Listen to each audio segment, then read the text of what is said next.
Hey beauties, welcome back to my channel. Today I'm going to be going over a couple new Colourpop eyeshadow palettes.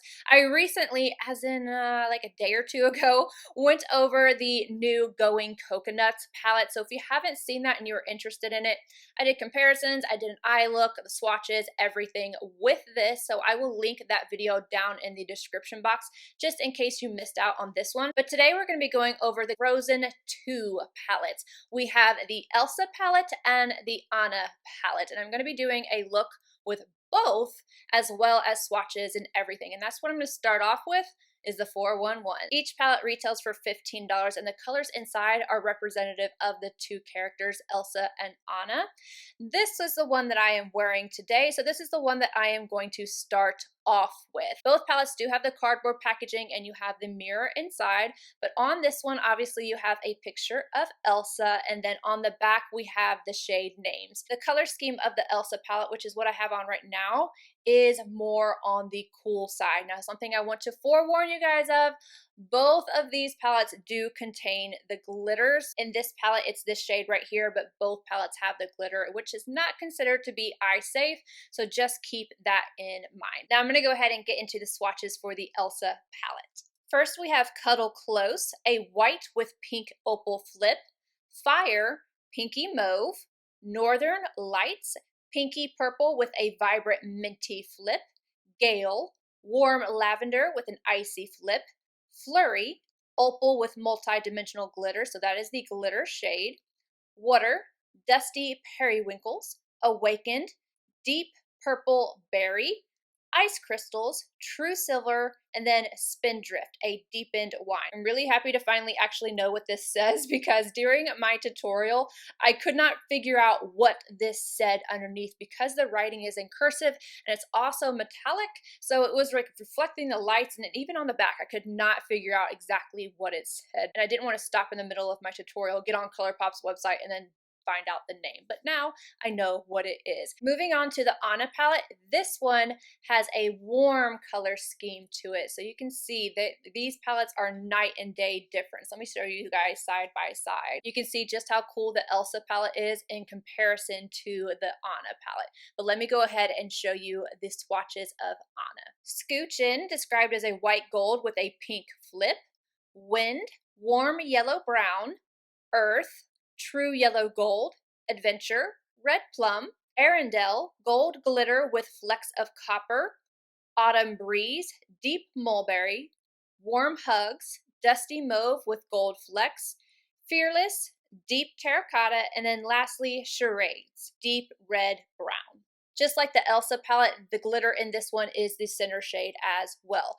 Now I'm going to go ahead and show you guys both of the tutorials I did. I want to apologize. Today is a rainy, just gloomy day, so I don't have a whole lot of light coming in here, whereas yesterday it was definitely brighter, so there's going to be a little bit of change, or a lot of change in the lighting. I apologize for it, but I rely on natural lighting a lot, so it just kind of varies from video to video, day to day. You guys know how it goes. So I'm going to start off with the look that I was wearing yesterday and the Onna palette. Going in with the Onna palette, I'm going to start off using Warm Hugs on a REPHR P07A. Starting off by tapping this on the very outer corner. Great pigmentation. I'm going to work it upward. I'm going to focus it just on this outer portion. And I also want to mention, just had a meeting with REPHR, or at least one of the team members, Tom. He's amazing. And the REPHR site is up, you guys. So if you want to see or buy any of the brushes that like I use right here, this is a prototype brush. So I always say P07A instead of what it's actually called, because I just keep forgetting to write the names on the brushes. But if you are wanting to buy the brushes, the site is actually up right now. I'm going to go into further detail, I think in my favorites or updates video 1.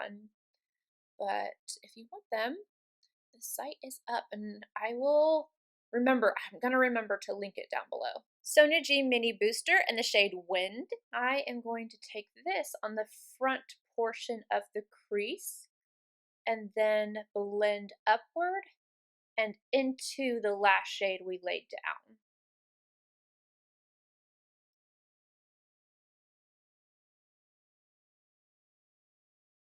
I'm just using a lot of circular motions to make sure that nothing is harsh.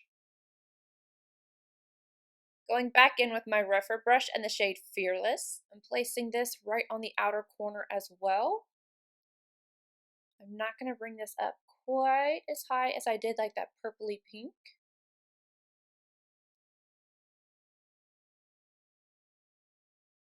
MAC 217, Autumn Breeze. Again, outer corner, and this is going to add the depth that I want to the look. Ooh, this is pigmented, so I'm going to take it on the other side. Just kind of go back and forth. That was, yeah, one dip. Okay. So I'm getting it on the lid on the outer corner, and I am just going to go back and forth because of the amount of pigmentation to this. Just going to go back and forth to blend it out. Sticking mainly again on the outer corner.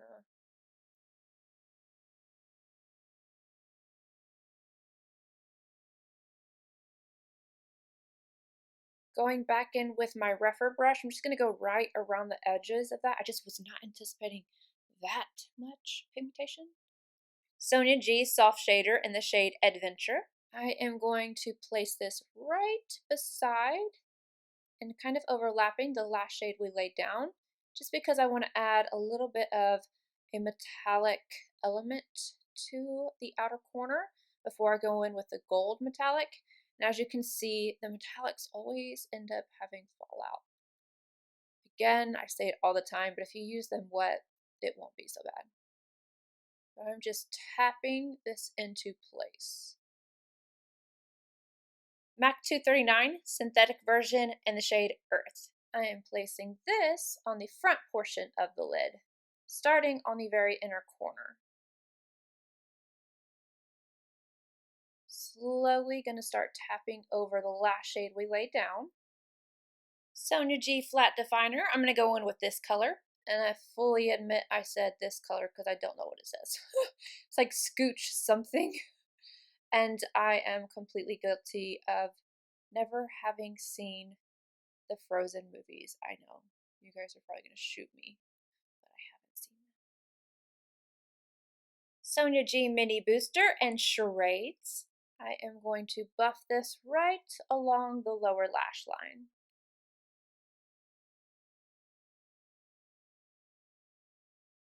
Sonia G Flat Definer. Now I'm going to go in with the glitter. Remember, glitter is not considered to be eye safe, so if you didn't want to do this, you could go in with that white shade that I use for my brow arch and pop that on the inner corner.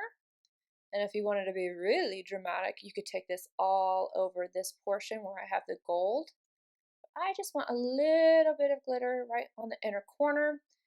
Then I am going to go add on inner rim liner and mascara.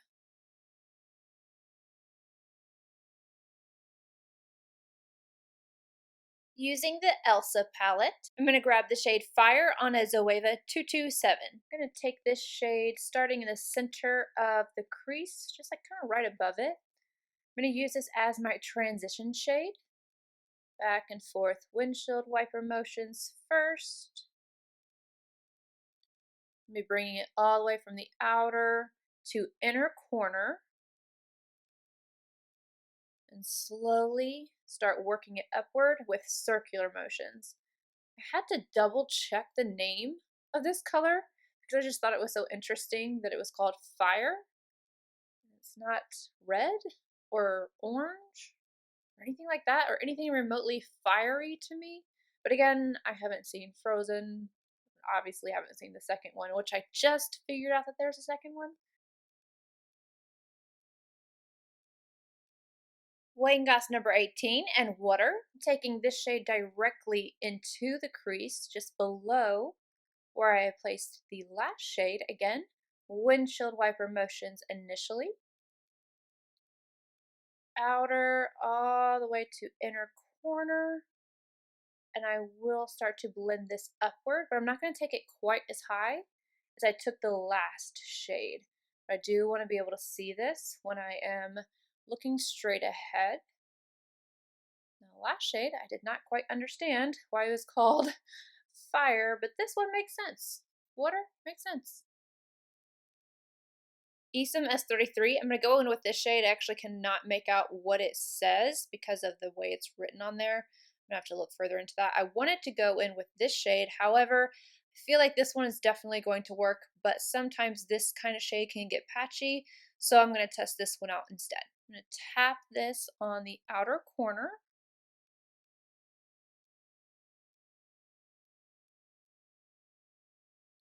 Start blending it out. So it's not nearly as pigmented as it is in the pan. And this is an unset base right here. That's the Anastasia primer. So it definitely has something to hold on to. There's no reason why it would be less pigmented. But I would rather it be a little less pigmented than patchy. So we'll see what happens. I'm just going to build it up a little bit.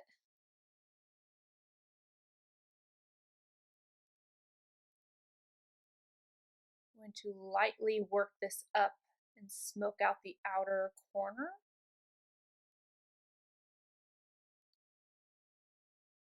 I wiped off my brush and I'm going to go in with Awakened and I'm going to use it on the opposite eye. I'm going to see how this one performs in comparison to the other. Now this one has those little micro glitters in it. It's not really going to stick.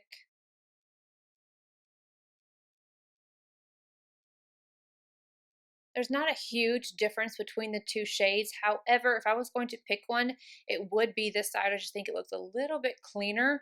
But I'm going to go in and deepen this one up with this shade really quickly just to even them up and then move along. Esom W21 and Northern Lights.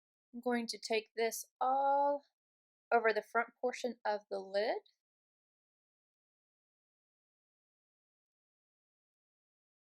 Really packing it on this inner corner.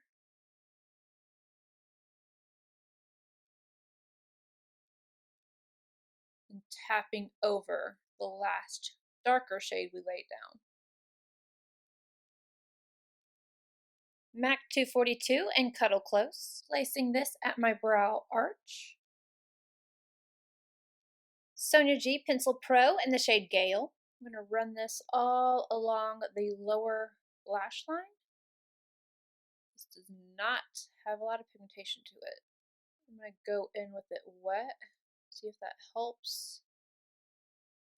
That definitely helps. Still feel like I'm having to pack this on. Same brush and a little bit of Awakened. I'm placing this just on the very outer corner. Sonia G Flat Definer and Ice Crystals. Placing this right, oh yeah, that one's pretty. Placing this right on the inner corner. This is dry, by the way. Oh, that's really pretty. I'm going to drag it just a little bit underneath the lower lash line. And just buffing it out because it's really intense. That is a really pretty color though. MAC 209 and the Glitter Flurry. I'm going to dip my brush into the glitter adhesive from Anastasia Beverly Hills. Then I'm just going to take a little bit of this right through the crease area at the very front of the eye, just right here. And then I am going to go add on inner rim liner and mascara.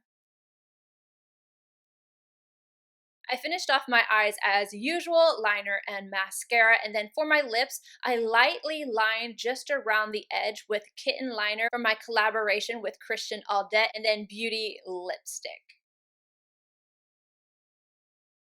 Now let's get into my thoughts, and I'm going to talk about each of these individually. First, let's talk about the Onna palette.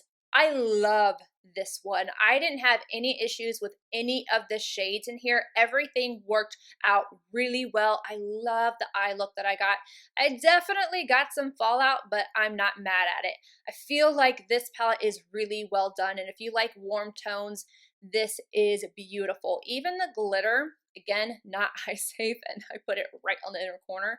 I didn't end up getting anything in my eye, thankfully. I did get just a few, like 1 or 2 on my cheek that just wiped away. Other than the few little pieces that I got on my cheek, the glitter stayed in place all day long. It was still there at the end of the night after getting tattooed and everything. Like my face was in a pillow, all this stuff, and that glitter stayed in place.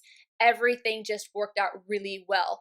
Both of the palettes have a shade right here that has the matte with the glitter in there. It's just really, you're not going to see the glitter. I feel that way about every single matte shade I've ever used with a glitter on the inside. I've never found anything that really truly adheres. So it's just neither here nor there. It's just a pretty color in general, but I just consider it to be a matte shade. I love this palette, and I will say that I like cooler tones, but I like this palette more than I do the one that I am wearing today, and I'm going to tell you why. The biggest reason is because of the shades down here. This one, again, with the glitter inside, worked out a little bit better than this one. This shade looks so deep, and it just does not come off that way. Even when I touch it, it looks like it's really deep in color, but it is not that color on my eyes. And you can even see, like, right around the edges, it kind of goes out to a little bit of a purple, which is fine, but I wanted to see if I could get that depth on the eye, and I really can't get that. And I also felt like between these two shades, when you put them on, this one's a little bit lighter, but not much. I feel like you don't need both of these colors in the palette, especially seeing as this one just isn't as dark when you apply it. If this one had been deeper on the eye, I would have been much happier with it. I wouldn't say that this is patchy or anything like that, but it requires some building up, and then going into the blue, it got just a little bit muddy. I feel like the end look is gorgeous. I'm not mad at it, but I have to be honest with you, I'm not a huge fan of this one. I can live with this one, but this one I'm just not a huge fan of. Another shade in this palette that was kind of lackluster, you can get it to work, but it's a little lackluster, is this one right here called Gale. And I kind of felt like it was going to be that way whenever I touched it. See, even swatching it, it's not a very good metallic, and I knew that it was going to happen whenever I used it. That's why I didn't go in with it on my lid, because I initially wanted to use this on the lid, and I was like, I think I'm going to go with the lower lash line with that one, because the texture of it just is not as creamy. So you have to use that one wet to really get any kind of payoff. And even whenever I use this wet, I'm sure you guys didn't see it on camera, but I had to go over it several times to really get it to show up. So these two shades are a little bit of a disappointment, but overall, I really like the look that I got. This section right here is so beautiful. I love it, especially these two shades. Still don't understand why this one is called Fire, but I like the shade nonetheless. It blended out beautifully. So did the blue. Sometimes blues like this can be a little bit patchy, or they cannot go on the eyes as intensely. This one worked out really well. Personally, like the glitter. I like the glitter how I did it. You don't have to do that, but I know some people don't like the glitters in the palettes. That's just a personal preference type of thing. This one is crazy intense. This is so nice. I could put that all over the lid. It's bomb. And I really liked the pink undertone of this one right at the brow arch. I felt like it really made the look kind of, I don't know, it added that pink element to it and softened it up a little bit. So I like this palette. I will definitely use it again. If I was going to pick just out of quality wise, I would say that the Onna palette is a little bit better, but you can still make this one work. And again, I really like the eye look that I got out of it. You're just gonna have to put a little bit more work into this palette. Anywho, that is it. I hope you guys found this helpful. Let me know if you liked the video by giving a thumbs up. Subscribe if you're not already. And I'll see you guys in my next video. Bye, guys.